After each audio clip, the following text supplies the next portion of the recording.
So I found out that the month of June is supposed to be Men's Mental Health Month, which I think all these things are a waste of time, anyways. These months dedicated to certain, ideas. Um, and when I seen that, I was thinking, they don't do a good job if that is the case of advertising it, not like they do with the other thing that they celebrate in this month. Um, you know, you don't see them men getting a whole thing at the White House so they can speak on men's mental health. But then again, if you want a nation, to fall, it seems as if last thing you want is men with mentally stable, So, oh, and I seen something interesting before I get into what I want to talk about.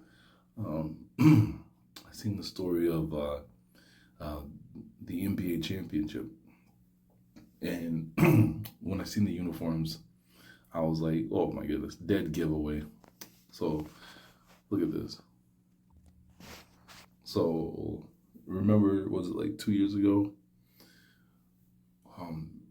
Right before the whole thing in the Ukraine kicked off, which they knew it was going to happen. I mean, that was no shock, right? Even David Icke, David Icke talked about that 7 years ago, that there was going to be a war in the Ukraine to seize Crimea and take that back, So that was a shock. But I seen their uniforms and I was like, just like they did with the Rams, right? When the Rams won the Super Bowl, and everyone pointed out, the Rams wear the same color as the Ukraine flag. Oh my goodness! And then you look here, they got everything, right? They got the Ukraine flag and Pride Month. Look at this. This is a better one right here. You got the Ukraine colors and Pride Month all in one. So if you want to know, in my opinion, if you want to know why the Nuggets won the NBA championship, there it is. It's an homage, paying honor to the Ukraine. So this is what I wanted to get into because I've been stumped on this, right? Isaiah 29. Now I came across this because I was actually looking for the verses about the great mocker. I was sharing why Jesus is nothing that we need to deal with. It is not what we think it is. And I brought up Lex Will and how he taught us that, the references in the New Testament will take us back to the Old Testament, and it will show that this is the great mocker that's been talked about. So as I was flipping through the chapters looking for, the chapter on him, I ran into this and I was reading. I was like, whoa, wait, what? The city of who? That kind of thing. But also what caught my eye was that it says this is in reference to Luke 19:41 and 44. And it says, as Jesus approached Jerusalem and saw that the city, he wept over it and said, if you had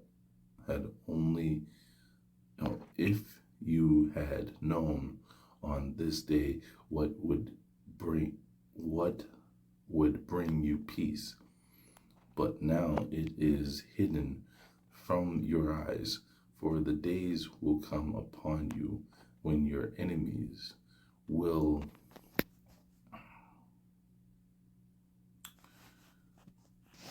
barricade you, surround you, and him, you in on every side.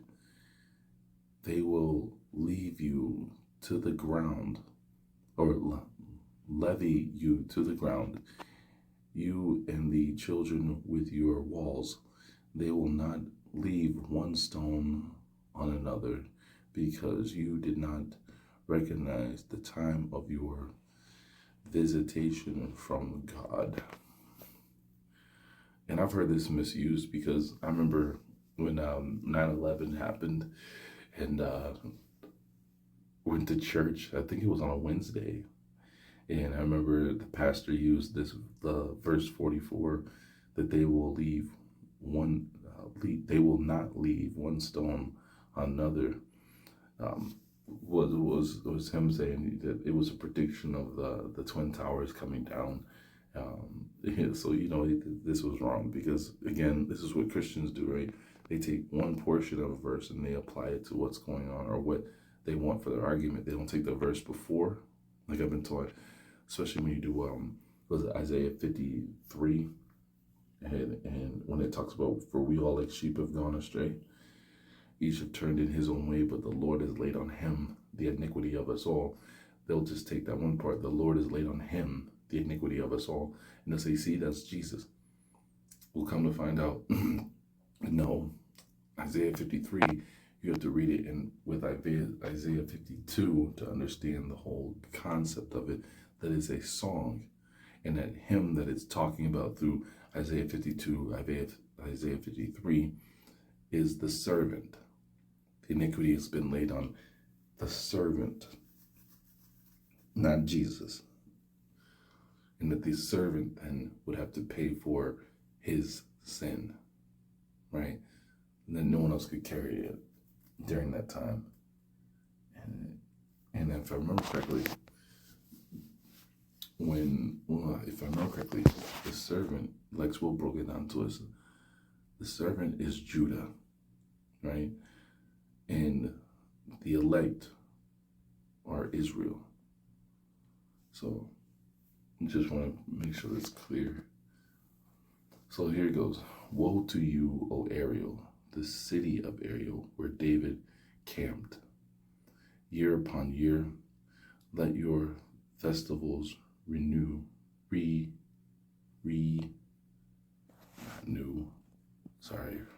let your festivals recur, and I will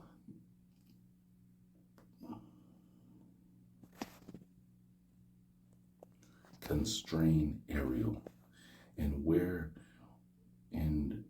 will be mourning and lamentations.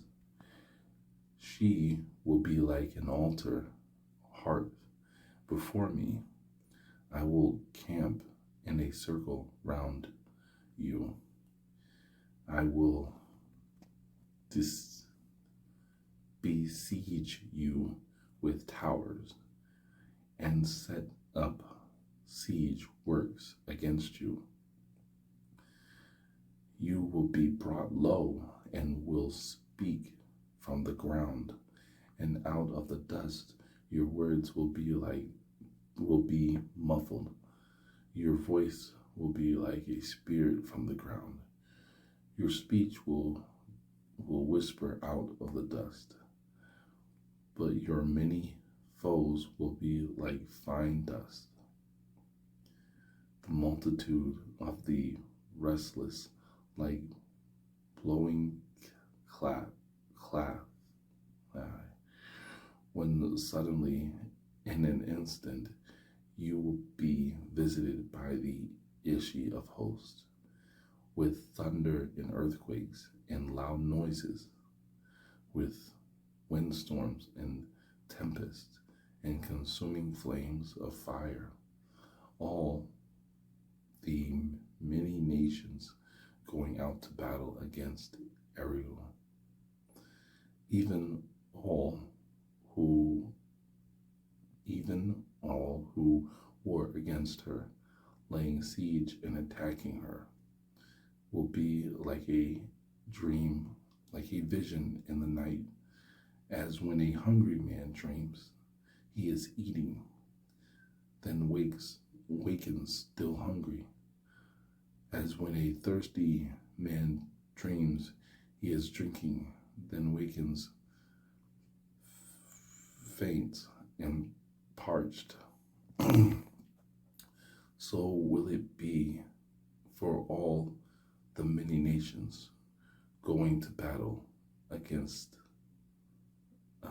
going, who go up. Sorry, wow, why am I not reading this right? Who go to battle against Mount Zion. So I think that's far enough, because it's not going to mention her anymore. So I had to stop and figure out who is this Ariel that it's speaking about, right? Now, it tells us that Ariel, the altar harp or Lion of God. I thought Judah was the Lion of God. Probably a nickname for Jerusalem. Twice in this verse. Twice in the verse 2 and once in verse 7. So,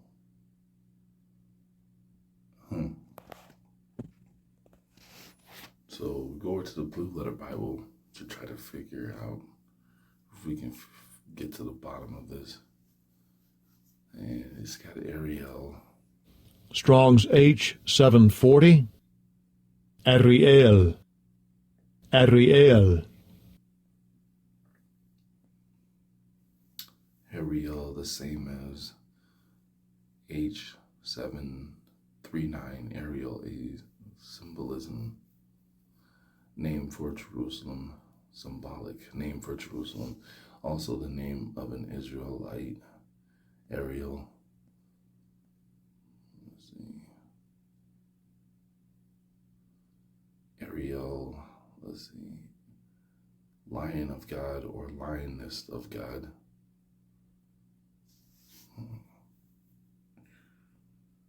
And again, it's a name for the city, which I've never heard before.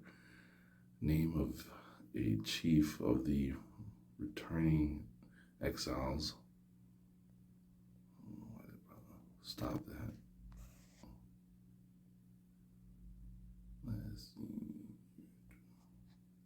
So here's one I thought was interesting, right? Read 2 sons of Ariel of Moab.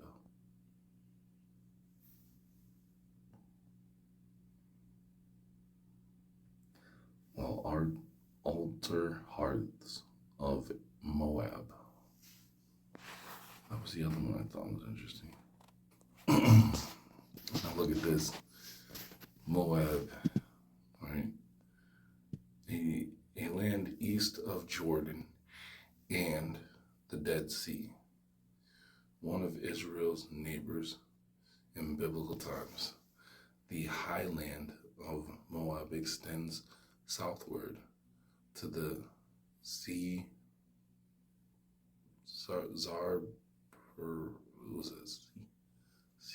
Red River,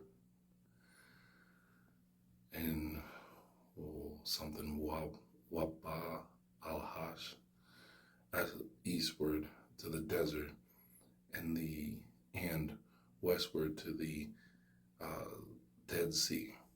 Its northern border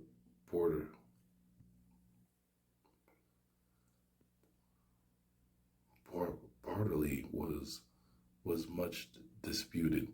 Sometimes it was limited by the river Arnon, how we pronounce that now, and sometimes it extends north of the Dead Sea. The plains of Moab in Numbers 26:3.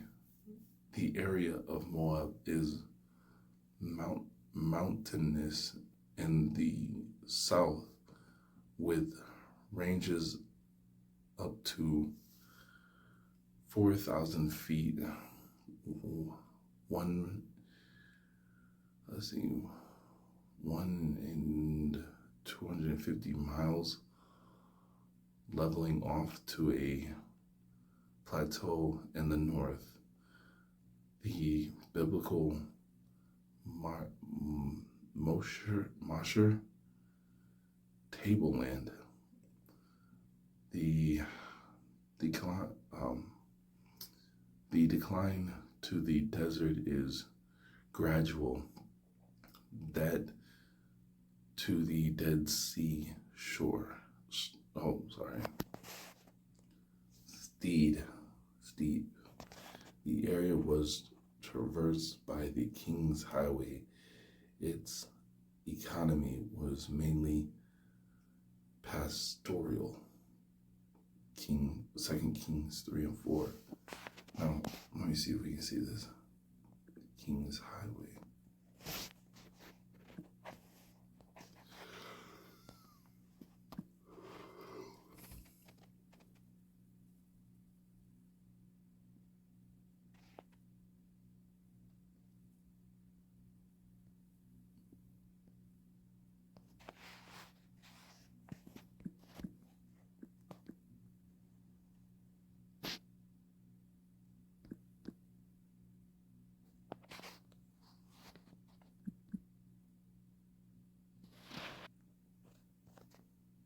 Building the King's Highway.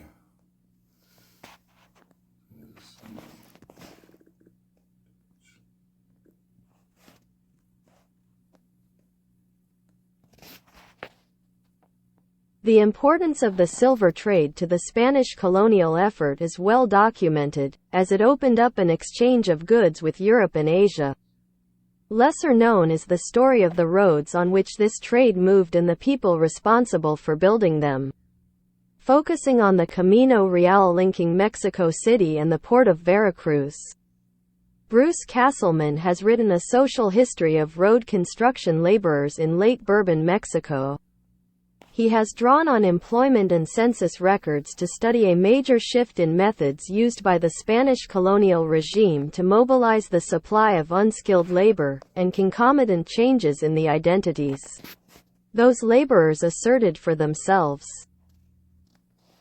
Through a close analysis of wages actually paid to named individuals from one week to the next, Castleman opens a new window on Mexican history. In the 1760s, a free wage labor regime replaced a draft labor system, and by examining records of road construction he traces both this transformation and its implications. During this time, free wage artisans saw their earnings reduced, and they were pushed into the labor pool. And Castleman reveals how a shift occurred in the way that laborers identified themselves as the Spanish casta system of racial classification became increasingly fluid. As Castleman shows, roads did not so much link Mexico to the global economy as forge regional markets within New Spain.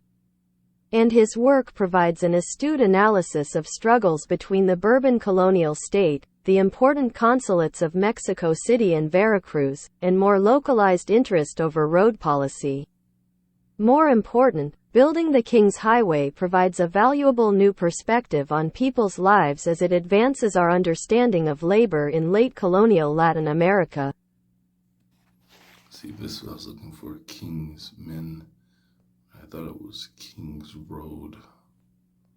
Because I was looking at how close it was to Utah. It is. Let's see.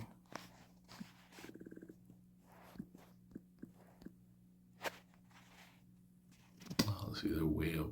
Okay. That answers it. Look, that's way over there. It's to the east of, will be on the eastern side of Utah. That's interesting. Yeah, because we were looking way down here. So, anyways, though, so I'm looking for a city, the City of Ariel. I've even tried the City of the Two Lions, just different things. I think the most I had, I just don't remember how I found it, was the City of Sea Lions, 2 sea lions. Was what I had, but it's modern, so I was like, no. And this was my last guess, was 2 sphinxes. So, I mean, if you have any ideas of where this is, I'm all ears. I'm open to hear, because I was like, that it was a mystery, but it shouldn't be a mystery. It should be easy to solve, and I think I'm making it more difficult than what it is, so. thought that was interesting.